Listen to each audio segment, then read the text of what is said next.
अखिलेश यादव को लगा बड़ा झटका। विधानसभा चुनाव में मिली हार के बाद मुलायम परिवार की अंदरूनी लड़ाई एक बार फिर से तेज हो गई। चाचा शिवपाल यादव और भतीजे अखिलेश यादव के बीच रिश्ते लगातार बिगड़ रहे हैं। बात यहां तक पहुंच गई कि भतीजे ने चाचा को सपा का विधायक मानने से इनकार कर दिया। इस बीच चाचा ने सीएम योगी से मुलाकात करके एक बड़ा सियासी दांव चल दिया। शिवपाल ने बुधवार को विधायक के रूप में शपथ ग्रहण की और मीडिया से बातचीत में कहा कि समय आने पर बताऊंगा। आखिर क्यों नाराज हैं शिवपाल यादव? शिवपाल सिंह यादव को सबसे बड़ा झटका तब लगा जब सपा ने उन्हें अपना विधायक मानने से इनकार करते हुए विधायक दल की बैठक में नहीं बुलाया। इससे नाराज शिवपाल इटावा और बाद में दिल्ली चले गए। यहीं से शिवपाल और बीजेपी के बीच बातचीत का दौर शुरू हुआ। अब शिवपाल यादव को बीजेपी की ओर से राज्यसभा भेजा जा सकता है। शिवपाल अखिलेश की सहयोगी दलों की बैठक में नहीं हुए शामिल। इसके बाद शिवपाल मंगलवार को अखिलेश द्वारा बुलाई गई सहयोगी दलों की बैठक में शामिल नहीं हुए। जानकारी के मुताबिक बीते दिनों दिल्ली गए शिवपाल की भाजपा के शीर्ष नेताओं से मुलाकात भी हो चुकी है। जल्द ही और नेताओं से भी मुलाकात के कार्यक्रम हैं। अधूरी रह गई शिवपाल की आस, नहीं मिला सम्मान। यूपी चुनाव से पहले सपा मुखिया मुलायम सिंह यादव के कहने पर प्रसपा प्रमुख शिवपाल यादव ने सपा के साथ गठबंधन कर लिया।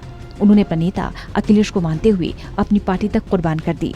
बावजूद इसके अखिलेश ने चाचा शिवपाल को न सिर्फ एक सीट दी बल्कि पार्टी में शिवपाल को सम्मान भी नहीं दिया गया।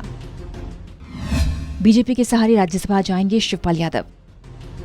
सपा के राष्ट्रीय अध्यक्ष अखिलेश यादव के चाचा और प्रगतिशील समाजवादी पार्टी के राष्ट्रीय अध्यक्ष शिवपाल सिंह यादव ने अपना अलग सियासी रास्ता चुन लिया है।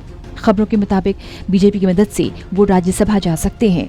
इसके लिए बीजेपी ने हरी झंडी भी दे दी है। 2 दिन तक दिल्ली में बीजेपी की शीर्ष लीडरशिप से मुलाकात के दौर चलते रहे। जुलाई महीने से खाली हो रही हैं राज्यसभा की 11 सीटें। यूपी में जुलाई महीने में राज्यसभा की 11 सीटें खाली हो रही हैं। इनमें 7 से 8 सीटों पर बीजेपी का जीतना तय है। शिवपाल यादव अब बीजेपी की मदद से राज्यसभा जा सकते हैं। साथ ही जसवंत नगर सीट से शिवपाल यादव अपने बेटे आदित्य यादव को मैदान में उतार सकते हैं। क्यों शिवपाल को पार्टी में शामिल करना चाहती है बीजेपी? सपा ने जिस तरह से विधानसभा चुनाव में बीजेपी को कांटे की टक्कर दी, इसके चलते बीजेपी 2024 के लोकसभा चुनाव को लेकर सारे सियासी ताने बाने बुन रही है। ऐसे में सपा के कोर वोट बैंक यादव समुदाय में सेंधमारी के लिए बीजेपी शिवपाल यादव को उच्च सदन भेजकर केंद्रीय मंत्री बनाने का दांव चल सकती है। यूपी में है 9% यादव वोटर। यूपी में 9% यादव वोटर हैं और ओबीसी में सबसे बड़ी आबादी जो सपा के मूल वोटर्स माने जाते हैं। ऐसे में बीजेपी 2024 में सपा को मात देने के लिए शिवपाल यादव को लेकर यादव समुदाय के रूप में बड़ा चेहरा बना सकती है। शिवपाल का अपना सियासी कद है, उनकी यादव समुदाय में अच्छी पकड़ है। गठबंधन में नहीं मिला सम्मान। राजनीतिक मजबूरियों के चलते विधानसभा चुनाव में शिवपाल ने एक बार फिर से अखिलेश का साथ मंजूर किया। बड़े भाई मुलायम सिंह यादव के कहने पर भतीजे के साथ गठबंधन को तैयार हो गए, लेकिन जिस सम्मान के वो हकदार थे अखिलेश यादव ने उन्हें नहीं दिया। अखिलेश ने उनकी पार्टी को एक भी सीट नहीं दी और उन्हें सपा के सिंबल पर लड़ने को मजबूर किया। उससे प्रसपा प्रमुख बेहद आहत हो गए। इस हालत में प्रसपा के कई बड़े नेता साथ छोड़कर दूसरे दलों में शामिल हो गए। शिवपाल को बेटे के राजनीतिक भविष्य की चिंता। माना जा रहा है कि शिवपाल अब उम्र के उस पड़ाव पर चाहते हैं उनके पास भी एक सुरक्षित घर हो और बेटे का राजनीतिक भविष्य भी संरक्षित हो। इस बार भी शिवपाल अपने बेटे आदित्य यादव को चुनाव लड़वाना चाहते थे, लेकिन अखिलेश ने इनकार कर दिया। भाजपा से नजदीकियों के चलते ये अहम वजह मानी जा रही है। शिवपाल को आजमगढ़ से उतार सकती है बीजेपी।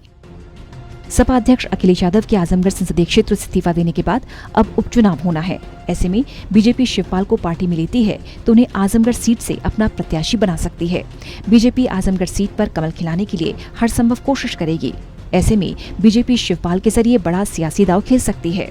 बसपा ने आजमगढ़ सीट पर गुड्डू जमाली प्रत्याशी बनाकर मुस्लिम कार्ड खेला।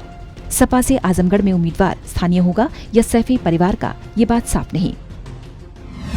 इस बार आजमगढ़ उपचुनाव होंगे रोचक।